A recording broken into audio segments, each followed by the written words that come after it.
Avis vascular centre మన దేశంలోనే the best varicose vein hospital. ఇప్పుడు జబర్దస్త్ కానీ యూట్యూబ్ కానీ ఇన్స్టా కానీ ఏదో ఒక ప్లాట్ఫామ్లో బాగా సంపాదించేసుకున్నారు. వీళ్ళు ఏం చేస్తారంటే ఇప్పుడు సినిమాల్లోకి వచ్చి సార్ ₹1 డబ్బులు వద్దు నా ఫ్లైట్ టికెట్లు వేయండి, నా స్టాఫ్ డబ్బులు వేయండి, నేను వచ్చేస్తా.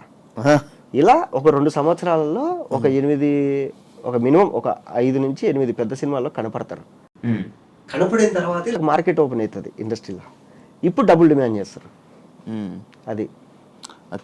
అది కూడా ఉంది.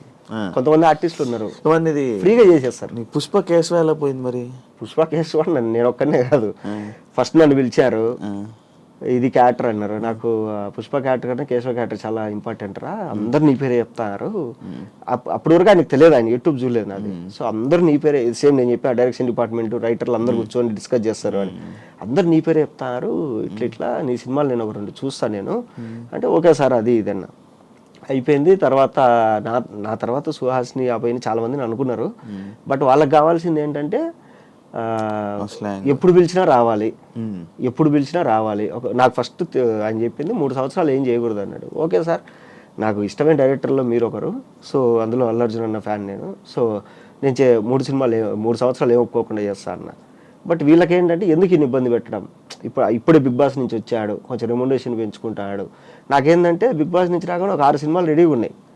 6 సినిమాలు అంటే ఆయన కనుక్కున్నాడు బయట ఏంది దీని పరిస్థితి అంటే, సార్ ఇప్పుడే బిగ్ బాస్ నుంచి వచ్చాడు, ఇన్నేళ్ళు కష్టపడ్డాడు, మంచి పేరు వచ్చింది, వాడికి బయట ఫుల్ డిమాండ్ ఉంది సినిమాలలో అంటే, ఈయన ఎందుకు 3 ఏళ్ళు లాక్ చేసుకోవడము, పర్లేదు అని చెప్పేసి పంపించేసాడు. సుహాస్ని కూడా అదే, సో సుహాస్ కూడా చేయాల్సింది.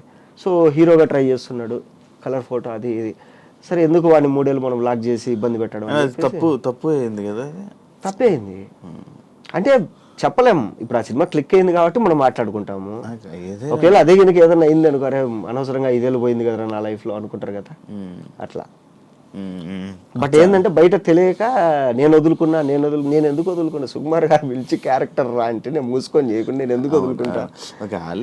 సో ఆయనే ఆలోచించి మనకు సరే ఫ్రీగా ఉన్న వాళ్ళు ఎవరున్నారంటే జగదీష్ కనపడినాడు. జగదీష్ ఏంటమ్మా అంటే, లేదు సార్ సినిమాలు ఇప్పుడిప్పుడే ట్రై చేస్తున్నా అది ఇది, సరే ఓకే వచ్చేసి అని చెప్పేసి ఆ అబ్బాయిని పెట్టేసుకున్నాడు. అది మంచి పడింది. చూసుకున్నావా సినిమా? బాగుంది. నేను పుష్ప 2 షూటింగ్ చేసుకుని వాళ్ళు వైజాగ్ నుంచి వస్తుంటే, నేను ఏదో పని మీద వైజాగ్లో పోతుంటే సేమ్ ఫ్లైట్లో ఈయన ఉన్నాడు సుకుమార్ గారు ఉంటే, గుర్తుపడతారు లేదోలే ఒక్కసారి కదా కలిసింది అన్నది. ఆయనే చూసి మహేష్ ఎలా ఉండవు అన్నాడు. సార్ బాగున్నా సార్, ఏంటి సార్ అంటే షెడ్యూల్ ఒకటి కంప్లీట్ అయింది వైజాగ్లో, పోతున్నావు హైదరాబాద్కి. అప్పుడు వేరే ఆయన కనపడి ఆయన ముందరే నన్ను అన్నాడు, ఏంటన్నా నువ్వు చేయొచ్చు కదా కేశవ క్యారెక్టర్ అంటే, సార్ సావు దొబ్బుతాడు సార్, ఇంకా మీరు చెప్పండి సార్ రీజన్ అంటే ఆయన అన్నాడు, లేదురా నువ్వు అప్పుడప్పుడే కొంచెం సంపాదించుకుంటావు, ఎందుకు నిన్ను లాక్ చేయడం అనవసరంగా అని చెప్పేసి చేయలేదు అని. అప్పుడు నీకు రీజన్ తెలియదు? అప్పుడు తెలిసింది నాకు, అప్పుడు దాకా నాకు తెలియదు రీజన్ ఏంటని. అది ఎందుకు వెళ్ళావు బిగ్ బాస్ కి? నార్మల్గా ఏం చెప్పారు? బిగ్ బాస్ సీజన్ 2 అప్పుడు సీజన్ 2కి నాని అన్న వాడిని పిలవండి బాగుంటుంది అన్నారు. అయితే వీళ్ళు నానిగారు మిమ్మల్ని మీరు ఉంటే బాగుంటుంది అంటున్నారండి, మీరు రండి ఒకసారి అంటారు. నేను వెళ్తే ఇది అంటే, 4 సినిమాలు జరుగుతున్నాయండి బయట, నేను ఇప్పుడు సడన్గా లోపలికి వెళ్ళిపోతే నాకు ఇబ్బంది అని దిల్రాజు గారి ప్రొడక్షన్, వారాహి ప్రొడక్షన్ వీటిల్లో ఉన్నా. అయ్యో ఇబ్బంది అండి, తేజ గారు చెప్పింది గుర్తొచ్చి, నువ్వు ఎప్పుడు లాక్ అయిపోద్ది ఎక్కడే కానీ, ఇలా అండి అంటే, నెక్స్ట్ సీజన్ చూసుకుందాం లేండి అని చెప్పిన ఊరిక. సరే ఓకే అన్నారు. సీజన్ 2 అయిపోయిన తర్వాత నాకు భయం ఎత్తుకుంది, ఇది బిగ్ బాస్ అంటే ఇలా ఉంటుంది అని. అప్పుడు సీజన్ 2 తర్వాత వీళ్ళు సీజన్ 3కి ముందు నుంచే ఫోన్ చేస్తారు నాకు. ఏది ఆగస్టులోనో జూలైలోనో స్టార్ట్ అయితే, నాకు మార్చ్ ఏప్రిల్ నుంచే ఫోన్లు చేస్తున్నారు. నేను ఏదో ఒకటి చెప్పి తప్పించుకుంటున్నా. అప్పటికి రొమాంటిక్ మూవీ షూట్లో ఈడున్నాం, గోవాలో ఉన్నాం. నా పక్కన అలీగారి తమ్ముడు కయ్యమని ఉన్నాడు. ఎవర్రా ఫోన్ చేసిన ప్రతిసారి ఏదో ఒకటి చెప్తున్నావు ఏంట్రా అన్నాడు.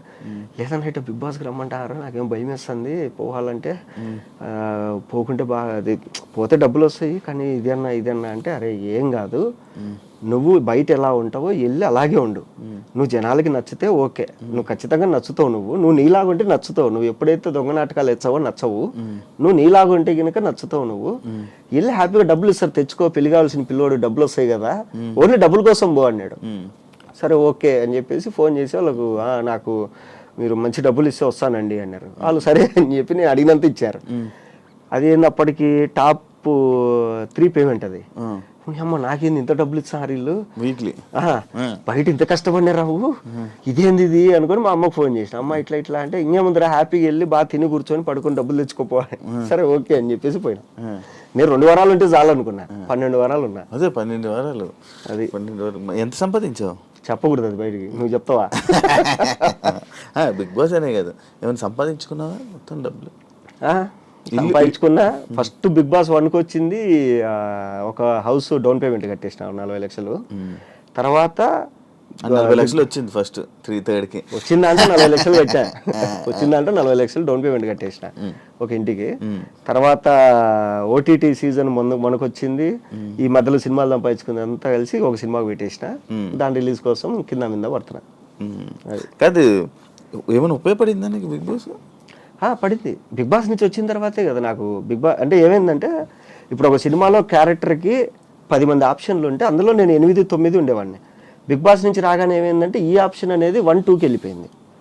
సో రెమ్యునరేషన్ కూడా కొంచెం పెంచారు. ఓకే, అట్లా. ఓకే.